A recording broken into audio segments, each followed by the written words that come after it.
Hello guys, आप सभी का स्वागत है मेरे इस यूट्यूब चैनल पर जिसका नाम है मिस्टर मैक। और आज की क्लास हिंदी ए, जिन भी बच्चों का हिंदी ए है तो उनके लिए ये वीडियोस है जो कि यूनिट 3 से है। और चैप्टर जो है करुणा, जिसको लिखा है आचार्य रामचंद्र शुक्ला जी ने, या शुक्ल कह सकते हैं। तो सबसे पहले अगर मैं इसका जीवन परिचय के रिगार्डिंग अगर मैं यहाँ बात करूँ तो देखिए, आचार्य रामचंद्र जी का जीवन काल जो है वो 1884 से 1940 ईस्वी रहा है। आचार्य रामचंद्र जी सर्वतोमुख प्रति संपन्न साहित्यकार हैं और वह द्विवेदी युग के कवि और कहानीकार और नाटककार, भविष्यकार, इतिहासकार, निबंधकार और आलोचक है। यानी वो कहानियाँ भी लिखते हैं, कवि भी हैं, नाटक के रिगार्डिंग उन्होंने भी स्टोरी लिखी है, ठीक है। भाष्यकार है, भाषाओं का उनको प्रॉपरली ज्ञान है, इतिहासकार है, ठीक है, और निबंधकार भी है। तो इतनी सारे गुण जो हैं हमारे रामचंद्र जी के अंदर है। तो उन्होंने ही ये जो चैप्टर लिखा है करुणा, जिसमें हम यही पढ़ेंगे। तो उनका अगर पूछे लेखक परिचय तो ऑब्वियसली आप थोड़ा बहुत तो आप लिखोगे। उनके व्यक्तित्व में आचारवाद और लोकवाद, कवित्व, आलोचकत्व, व्यंग विनोद एवं प्रकृति प्रेम परिलक्ष होता है। तो अगर आपको ये वर्ड नहीं आते हैं तो कोई बात नहीं, इसको आप इग्नोर करिए। आप ये लिख सकते हैं 16 वर्ष की आयु में लिखित मनोहर छटा सरस्वती पत्रिका में प्रकाशित हुई थी। यानी उन्होंने जो है 16वें वर्ष में, जब वो 16 साल के थे, उन्होंने अपनी एक जो है कहानी लिखी थी जिनका नाम है मनोहर छटा, जो कि सरस्वती पत्रिका में प्रकाशित हुई थी। तो उस समय की जो प्रकाशन था सरस्वती पत्रिका, उसमें इसको प्रकाशित किया गया। उनकी 11 वर्ष का समय कहानी भी इसी काल की रचना है। और 1909 और 10वीं में हिंदी शब्द सागर पर काम करते करते हिंदी साहित्य का इतिहास लिख दिया गया, ठीक है। और नागरिक प्रचरणी सभा के आग्रह पर तुलसी ग्रंथवली और जयसी ग्रंथवली का विस्तृत भूमिका सहित रसपादन कर दिया गया। इसमें हिंदी थोड़ी सी कठिन तकड़ी लग रही है, ठीक है। तो इनके कुछ चिंतामणि और विचार विधि के निबंध जो हैं इन्हीं की देन है। और इन्होंने और भी बहुत सी चीज़ें लिखी है, बट अब क्या ये इतनी कहानी आप जीवन परिचय पढ़ सकते हैं? अगर पूछे, मुझे नहीं लगता कि ये पूछा जाएगा। हम आते हैं अपनी स्टोरी के, एक्चुअली में स्टोरी क्या क्या रही है, ठीक है। तो ये हमारा निबंध का सार है, जो इसमें प्रॉपरली एक तरीके से हम इस चीज़ को देख सकते हैं। तो देखिए, करुणा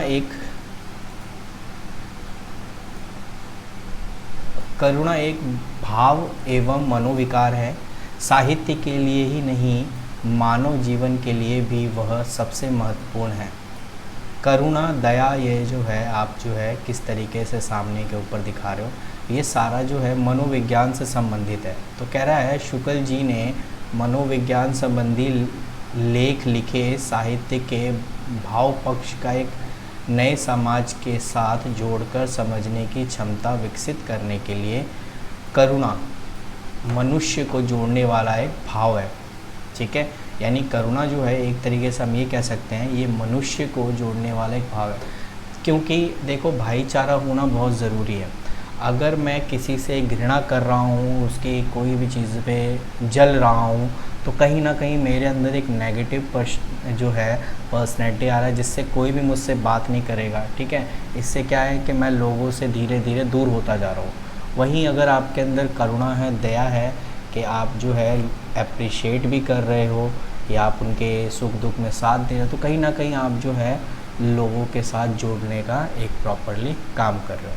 तो वही कह रहा है, वह कर्म की प्रेरणा और न्याय की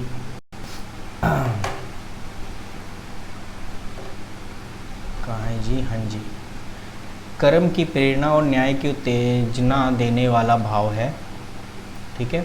और इसलिए मानव जीवन के लिए उसका बहुत ही अधिक महत्वपूर्ण है। किसके बारे में बात कर रहा है? करुणा के बारे में बात कर रहा है कि करुणा जो है कर्म की प्रेरणा और न्याय की उत्तेजना देने वाला भाव है। करुणा का भाव बोध पक्ष की पुष्टता में जागृत होता है।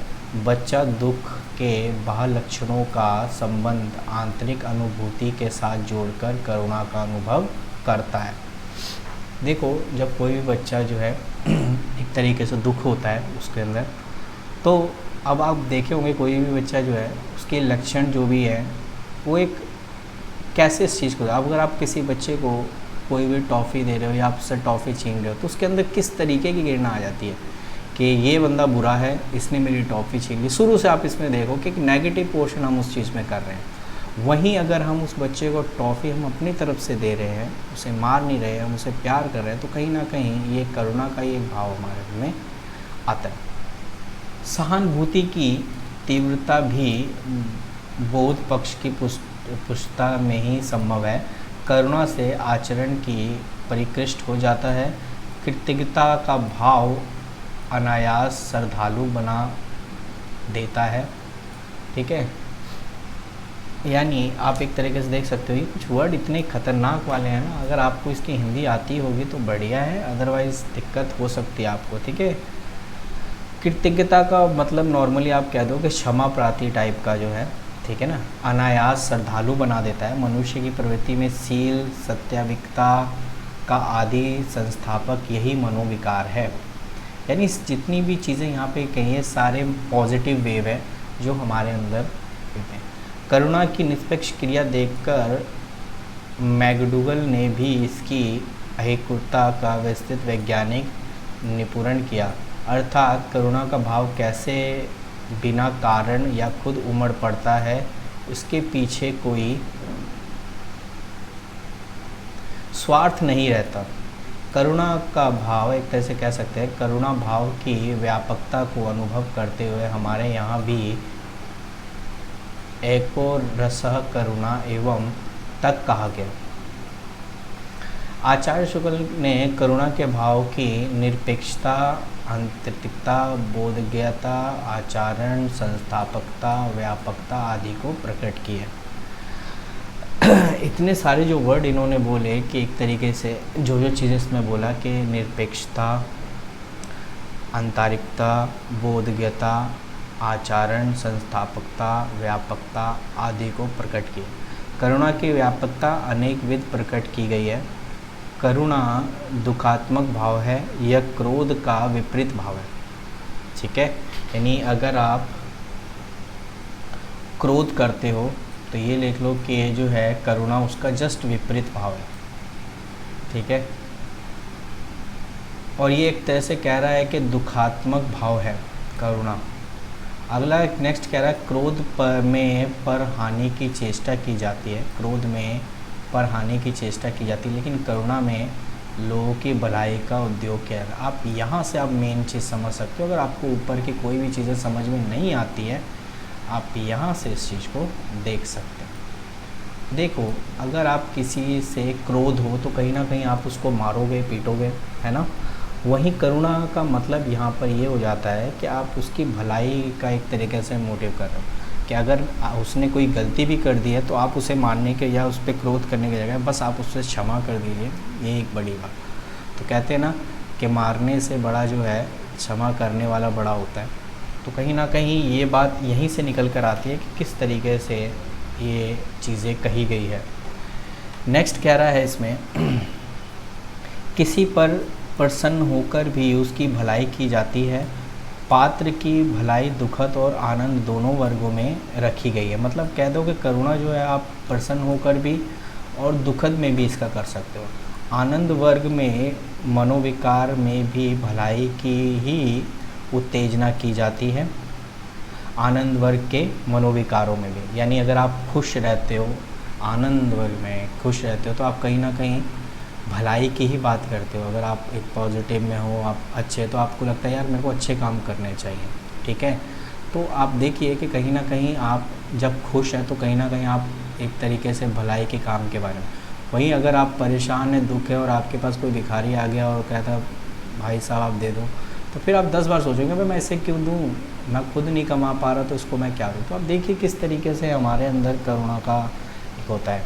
कह रहा लोभ से महमूद ने सोमनाथ के जवाहरात को तथा जहांगीर ने नूरजहां को आनंद से रखा, किंतु दुखद की श्रेणी में करुणा ऐसा मनोविकार है जो पात्र की भलाई को उत्तेजना उत्पन्न करता है। पात्र मतलब एक तरह से समझ लीजिए कि जिसके बारे में ये बात कर रहे हैं, जो भी लोग इंसान के बारे में बात कर रहे हैं तो उसी के रिगार्डिंग है, ठीक है। यानी ये पात्र, यानी ये जो घटना या ये जो आप कह लो कि जिसके बारे में विषय में बारे में बात हो रहा है उसको पात्र है। उसके बाद नेक्स्ट अगर इसमें पॉइंट्स आगे देखोगे कि व्यक्ति के दुख और सुख का अधिकांश दूसरों की क्रिया या अवस्था पर निर्भर होता है। वह दूसरों के दुख से दुखी और सुख से सुखी होने लगता है, किंतु दूसरों के दुख से दुखी होने का नियम अधिक व्यापक है। इसके लिए दूसरे को दुख ही प्राप्त है, जबकि ये क्या यार जबकि सुखी होने के लिए मित्र या संबंधी का सुख आवश्यक है। देख रहे हो आप कहीं ना कहीं इसमें कि व्यक्ति के दुख और सुख का अधिकांश दूसरों की क्रियावत पर निर्भर करता है। यानी हम कब दुख हैं, हमें दुखी कब हुआ क्योंकि सामने वाला दुख था, दोस्त दुख था। या अपनी आप बंदी को ही लेके बैठ जाओ, आप गर्लफ्रेंड बॉयफ्रेंड वाला है जब है ना निब्बा निब्बी वाले कि वो उसने खाना नहीं खाया तो मैं भी नहीं खाऊंगा, वो वाला सीन आप देखें यहाँ पे। तो कह रहा है व्यक्ति के दुख और सुख का अधिकांश दूसरों की क्रिया अवस्था पर निर्भर हो जाता है। वह दूसरों के दुख में दुखी हो जाता है और सुख में सुखी होने लगता है, किंतु दूसरे के दुख से दुखी होने का नियम अधिक व्यापक है। ये तो शुरू से ही चलता हुआ आ रहा है। अब आप किसी की डेथ में जाओगे तो वहाँ हंसोगे थोड़ी है, आप ऐसा प्रॉपरली शो ही करोगे ना।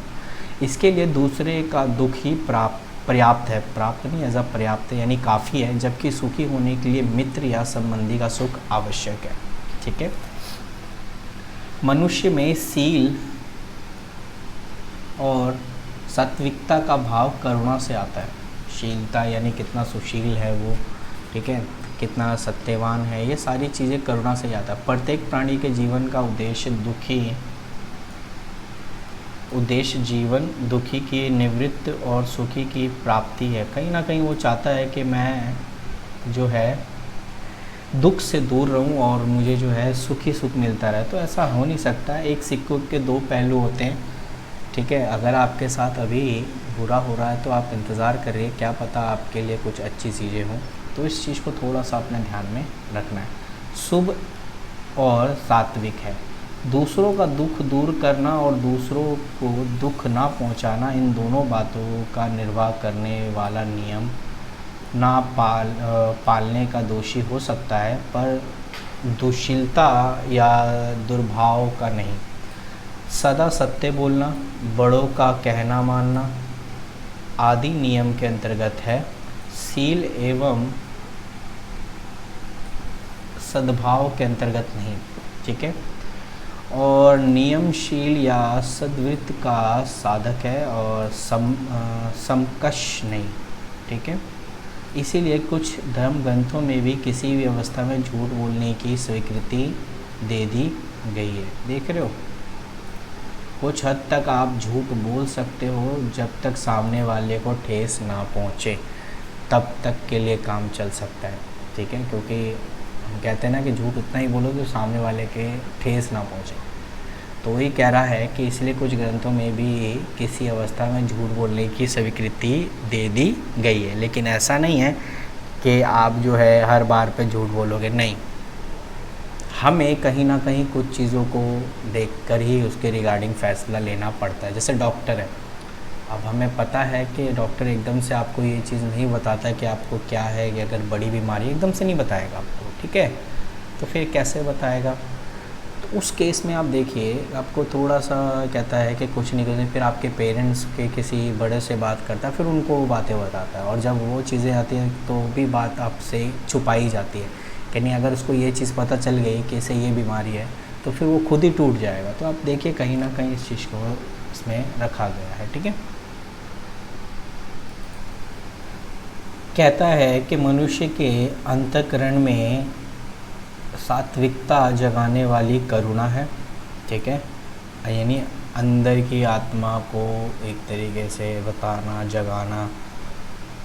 इसीलिए कहा गया है कि करुणा का संबंध श्रद्धा है, श्रद्धा भक्ति होनी चाहिए इंसान के अंदर, एक पॉजिटिव वे बंधन होना चाहिए, ठीक है। किसी पुरुष को दूसरे का करुणा करते देख तीसरे का करुणा करने वाली श्रद्धा उत्पन्न होती है। अगर मैं एक को देख रहा हूँ भलाई कर रहा है तो ऑब्वियसली मेरे अंदर भी ये जाग जाता है। मनुष्य का आचरण मनोवेग या प्रवृत्ति ही फल है। स्मृति अनुमान बुद्धि मनोवेगों के लिए उपयुक्त विषय मात्र ढूंढती है। उसके बाद कह रहा है, प्रिय के वियोगजनित दुख में जो करुणा का अंश रहता है उसका विषय प्रिय के सुख का अनिश्चय है। साधारण जनों का तो हमें दुख असहाय होता है और प्रियजनों के सुख का अनिश्चय भी। राम जानकी के वन चले जाने पर कौशल्य उनके मुख के अनिश्चय पर दुखी होती है। यही स्थिति श्री कृष्ण के मथुरा चले जाने पर यशोदा की भी होती है। तो कभी कभी घोर अनिष्ट की आशंका शोक का रूप धारण कर लेती है। तो अब देखिए किस तरीके से इन्होंने यहाँ पर एग्जाम्पल दिया है करुणा के रिगार्डिंग कि प्रियजनों का सुख ही अनिश्चित भी है और कहीं ना कहीं साधारण जनों का तो हमें दुख का आशय होता है। जैसे कह रहा है, राम और जानकी के वन चले जाने से कौशल्या उनके सुख के अनिश्चय पर दुखी होती है, ठीक है। और यही स्थिति श्री कृष्ण के मथुरा चले जाने पर यशोदा की होती है। तो कभी कभी घोर अनिष्ट की आशंका शोक कर पाना। तो अगर आपने पढ़ा है तो इसके रिगार्डिंग आप देख सकते हैं। समाज कल्याण के लिए करुणा का प्रसार आवश्यक है। संसार में परस्पर सहायता आत्मरक्षा के भाव से ही नहीं की जाती बल्कि मन की प्रतिकिरण प्रेरणा से भी की जाती है। बड़ा ही बोरिंग है यार, बट क्या करें, थोड़ा सा आप पढ़ लो, कोई दिक्कत नहीं। उसके बाद कह रहा है, करुणा का भाव क्रोध और प्रेम की भांति प्रेष मनोविकारी है। अगर आप सारी चीज़ों से अगर देखें कि ये मन के अंदर का ही भाव है एक तरीके से करुणा। जैसा क्रोध के बदले क्रोध और प्रेम के बदले प्रेम किया जाता है, किंतु जिस पर करुणा की जाती है वो बदले में करुणा ना करके कृतज्ञ होता है अथवा श्रद्धा प्रीति करता है। यानी अगर मैं कहूँ कि क्रोध के बदले क्रोध और प्रेम के बदले प्रेम, ये तो नॉर्मल बात है, लेकिन अगर कोई क्रोध कर रहा है फिर भी आप प्रेम दिखा रहे हो तो कहीं ना कहीं वो करुणा का ही भाव आ जाता है, ठीक है।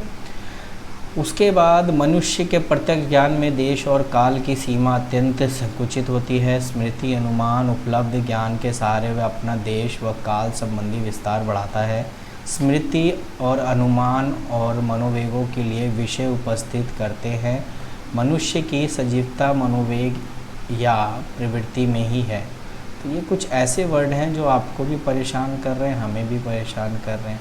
तो हम एक लास्ट वाली लाइन पढ़ते हैं जिसमें हमें एक प्रॉपर पूरा मनोवेग उत्पन्न होना और मनोवेग के अनुसार क्रिया करना भिन्न है, ठीक है।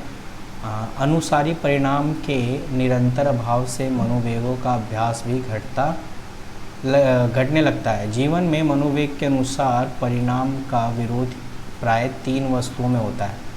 नंबर 1 आवश्यकता, दूसरा नियम, तीसरा न्याय, ठीक है। हमें अपने वृद्ध आतंक नौकर व दया आते हुए भी आवश्यकता के अनुरोध से उसे अलग करना पड़ता है। और नियम में बंधे राजा हरिश्चंद्र अपनी रानी शैव्या से अपने ही मृत पुत्र के कफन का टुकड़ा फड़वाते हैं। अब देख लो कितनी बड़ी बातें बोल रहे हैं। करुणा ही लोगों की श्रद्धा को अपनी ओर अधिक खींचती है। करुणा का विषय दूसरे का दुख, अपना दुख नहीं। न्याय और करुणा का विरोध सुनने में आता है। न्याय से उपयुक्त प्रतिकार होता है। यदि किसी ने अपराध किया तो न्याय है कि उसको दंड मिले। यदि किसी ने 1000 रुपये उधार लिए तो न्याय यह है कि वह 1000 रुपये लौटा दे। उनकी दयनीय स्थिति न्यायपूर्ण निर्वाह का विरोध करुणा कर सकती है। अब उसकी स्थिति ऐसी है कि वो दे नहीं पा रहा है, तो फिर आप जो है अपनी करुणा भाव इस तरीके से दिखाओगे तो मे भी आप जो है उसका विरोध कर सकते हैं कि भाई जब उसके पास ऐसी स्थिति नहीं है पे करने की तो फिर वो नहीं दे पा रहा। लेकिन अगर वो स्थिति में है तो पे कर सकता है। तो करुणा करने का अधिकार विपक्षी को है, न्यायकर्ता तीसरे व्यक्ति को नहीं। न्यायकर्ता भी अन्य रूप से सहायक कर सकता है। देखो भाई, न्याय करने वाला थर्ड पर्सन नहीं हो सकता। न्याय भी वही करेगा जिसके रिगार्डिंग उसने जो है वो काम किया है गलत, ठीक है। अब अगर मैंने किसी से पैसे लिए हैं तो और वो पैसे नहीं दे रहा है तो एक तरह से मैं ही जो है उसके रिगार्डिंग एक्शन ले सकता हूँ, कोई थर्ड पर्सन क्यों लेगा, ठीक है ना। तो ये कुछ पॉइंट्स थे और कुछ थोड़े अटपटे वर्ड भी थे, मैं भी उसमें कहीं ना कहीं उलझ ही गया था। लेकिन खैर ये जो पॉइंट्स थे वो इसी के रिगार्डिंग बात कर रहे हैं कि करुणा एक्चुअली में किसे कहा गया है, ठीक है। अपने भाव को प्रस्तुत किया गया है कि आप उसे किस तरीके से शो करते हैं। तो ये कुछ पॉइंट्स कहे गए हैं।